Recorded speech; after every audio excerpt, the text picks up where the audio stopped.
Je n'ai plus besoin de ces points in et out que j'avais définis dans la timeline pour enregistrer la voix off, donc avec la touche G du clavier, je les supprime.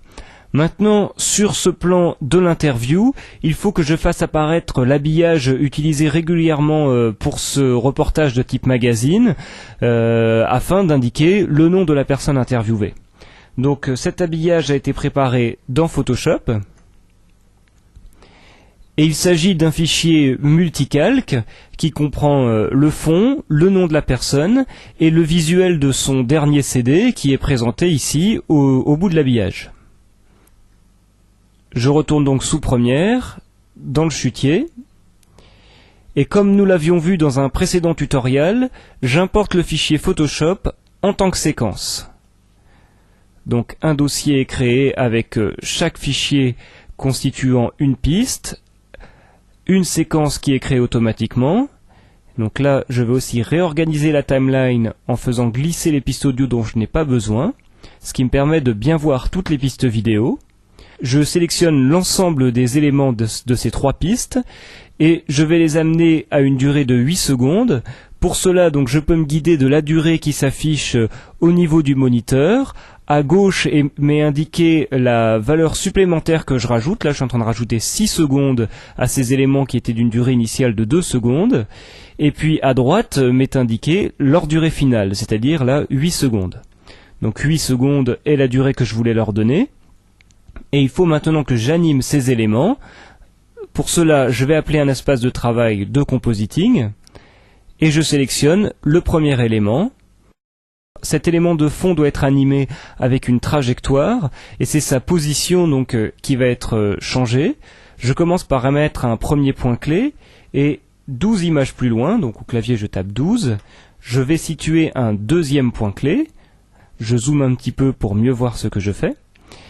Je reviens donc sur le premier point, car je vais mettre hors champ cet élément. Donc en maintenant la touche de clavier Shift, ça incrémente les valeurs par valeur de 10, ce qui fait que je passe par exemple assez rapidement de 220 à 260 ici, en faisant juste glisser ma souris, ce qui crée cette animation. Par contre, je vais sélectionner les 2 points et avec un clic droit, demander que l'interpolation temporelle, c'est-à-dire le passage d'une valeur à l'autre dans le temps, se fasse en Bézier automatique, ce qui donnera donc un effet plus naturel. Je copie les éléments de ce plan et je les colle sur le plan suivant, qui est en fait le calque avec le nom de la personne. Je retourne dans Options d'effet. Donc là, les 2 éléments sont animés ensemble. Ce que je veux en fait, c'est faire partir le nom de la personne de l'autre côté. Donc en fait, en maintenant Shift et en faisant défiler l'élément vers la droite en glissant la souris, j'inverse les valeurs, ce qui donnera cette animation. Je me place sur le point clé de fin, car je veux animer les valeurs d'opacité du CD.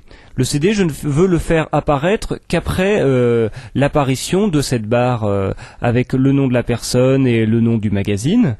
Donc je place un premier point clé, je me place à 1 seconde, je tape 1.0 au clavier. Donc la valeur d'opacité sera bien de 100% au bout d'1 seconde de lecture. Et si je reviens sur le point clé précédent, je veux que la valeur d'opacité soit de 0. Donc le CD, sur 12 images, apparaîtra bien en fondu. Pour finir cette animation, je dois placer un effet de préconfiguration qui a été mis en mémoire et qui est utilisé à chaque fois qu'un visuel de CD apparaît dans un banc titre. Donc je vais aller le chercher dans Effets, Préconfiguration, il s'agit du preset CD Mag. Je n'ai qu'à le faire glisser sur le plan pour qu'il s'y applique. Donc c'est en fait une préconfiguration qui exploite plusieurs paramètres du filtre réfraction, qui est l'un des 3 filtres qui utilisent les valeurs OpenGL des cartes graphiques. Et on voit donc cet effet de réfraction-diffraction qui s'applique sur le CD. Maintenant que cette séquence est animée, je retourne dans ma séquence de montage principale, la séquence 01. Je rappelle mon espace de travail montage, je retourne dans le chutier et en maintenant CTRL au clavier, je double-clique sur la séquence habillage que l'on vient de faire pour l'ouvrir. Donc on retrouve bien la séquence ici. Par contre, je n'en prends que la vidéo et je la glisse sur le début de l'interview qui est visible.